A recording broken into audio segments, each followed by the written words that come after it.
Blame it on the alcohol. Alright, so last time we were here, I was drunk and doing something retarded. And this time isn't going to be a whole lot different. What we're going to do now is make our way back up towards where we found the bomb. Yes, jump through the foam ceiling. And then do elite trick here. First try to get through, to skip through the bubble regeneration. And we're going to go, we're pretty much just going to go cheat.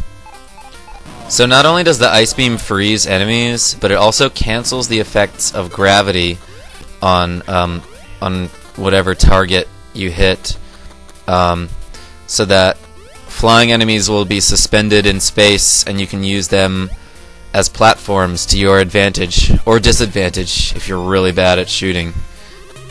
It's not quite as powerful as the wave beam, which is another power-up you can acquire. And it's not nearly as powerful as, for example, a Falcon Punch. You may notice that I've been defeating my enemies by freezing them and planting bombs on top of them. This is a useful trick for wasting time. It's actually much more effective to simply Falcon Punch your enemies. Right now I'm feeling pretty Falcon drunk. So climb your way back up this chasm, or this chasm, depending on how grammar you are. And what you're going to do is you're going to freeze these crawfish guys in place to make a really ghetto staircase. And obviously you're going to fuck it up the first time, like I just did. But the trick is to jump when this little corn husk guy is on his way back up, is making his ascent to the top of the screen, and that will get him in the right position for you to be able to shoot him, then stand on him, and then jump up to that platform that you saw at the top. Obviously, having the high jump boots will decrease the difficulty of this task, but who can afford those? They're like about as expensive as Jordans used to be. They say a picture is worth 1,000 words, but shut up. This is a library. Cautiously crawl your way through the cave of knaves, making sure to avoid any dark areas in the background. And make sure that when you enter this area, you have more than -0 energy. Blame it on the balls, but dicks. Here we pick up a deluxe Pez dispenser. The E located on its spiky carapace indicates that it is completely empty. Jump and shoot at this wall like an idiot before finding your way through. When this insect asks you for the password, stay still for 3 minutes. This dude with the legs totally does not expect you to fall through the ceiling here. You have procured the penis in a glass. It pretty much does exactly what you would expect it to do. For all you female viewers, which I don't really expect there to be any of, I'll explain to you what it does. It can actually be used for a variety of things, useful things even. For example, opening doors, grabbing items from a distance, sword fighting, impressing the postman. This jump is actually supposed to be impossible to make without the high jump shoes, but I guess the programmers didn't intend for anyone just to go fucking crazy with bombs and try to blow themselves up there. So I hope this doesn't take me too many tries. Oh, I almost got it right there. But definitely make sure to unequip the low jump shoes when you're trying to do this jump. And take your time, because you can drop as many exploding yo-yos as you want, since there are unlimited of them. So this is the garage. As you can see, there are no cars in it, which means my parents are gone. The entire structure is made out of iron pipes, except for one of them is made out of styrofoam. I think I fucked up, actually. I'm not supposed to be here, but might as well use 5 rockets to open the freezer and grab a soda. This is my dog Taco.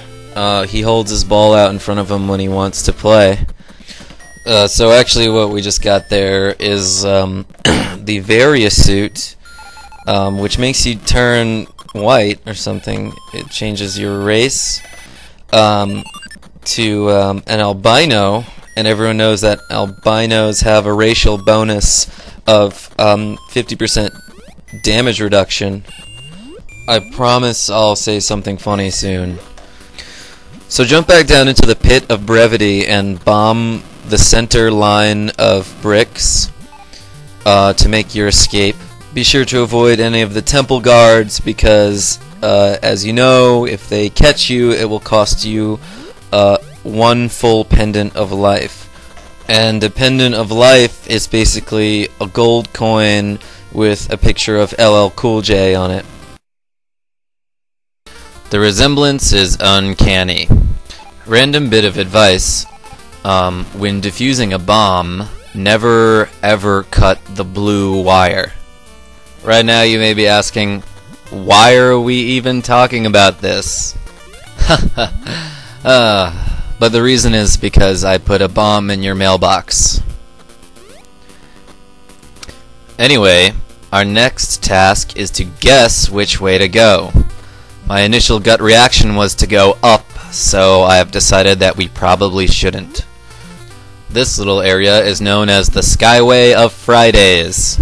TGI WTF. I recently played Metroid 2. Like, I eBayed it for like $8, and I also eBayed a Super Game Boy so that I could play it on my TV. And I played it all the way through. I played the whole thing. And I have determined that it sucks. A lot of people would disagree with me just because, you know, I sound like a homosexual. And just because it's a Metroid game. But I think you're wrong. I think it would be a lot better if it had a soundtrack. Anyway, I normally don't come this way. I accidentally just picked up the long beam. It's probably because I'm really drunk when I'm playing Metroid. But the long beam, what the long beam does is it makes sexual encounters a lot less embarrassing because you can shoot your ice beam all the way across the room, which is attractive to many people. Literature is bullshit. Fuck literature. It teaches you the dumbest things. Like when I was in high school, it's like I always wondered why we read so many damn books, and my teacher couldn't really think of any legitimate answer besides, oh, it'll teach you some good morals, like, for example, don't piss off a whale. Or how about this one? I liked, the clothes don't make the man. Yeah, I actually used that one the other day. I encountered a very well-dressed man in probably like a $4,000 Versace suit. We were in the McDonald's ball pit, and I told him, hey man, don't you know it's the clothes that don't make the man? Our characters are determined by our actions and our accomplishments. The man looked at me and said, you alright? Excuse me while I get naked. Right down to my Super Bowl ring and my I donated blood today sticker. And now that man will live inside me forever. Figuratively. So right now what we're doing is we're going to Kraid's house. Since we have the bombs, we can get through that bombable floor down there. You know, in Super Metroid, you can actually just aim down, which took me forever to figure out, you know, even though I had done it 100 times up to that point, but I was like, oh man, how am I supposed to get down there without the bombs? I'm an idiot. So the elevator leads us to the best BGM in the game, and I think I'm going to stop the video here, and Sorry. I one-shotted that bitch. Alright, well, I'll see you guys next time. I have no idea why, but you just watched a video by Karma Jolt for the Retro Gamers 101 channel. If you liked it, you should check out my actual YouTube page. See ya!